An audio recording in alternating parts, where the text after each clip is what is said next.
সার্জেনদা পাওয়ার মিউজিককে কি বলছে দেখুন। क्या बोला ज्यादा स्पीकर गोडाउन खाली हो गया था क्या? हाँ, गोडाउन खाली हो गया था क्या?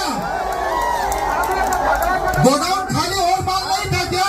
তাকে একটা কথাই বলতে চাই, আপনি তো 32 ফুট সেট আপকে পুরো টাকে তুলেছেন ভয়ে, হেরে যাবার ভয়ে।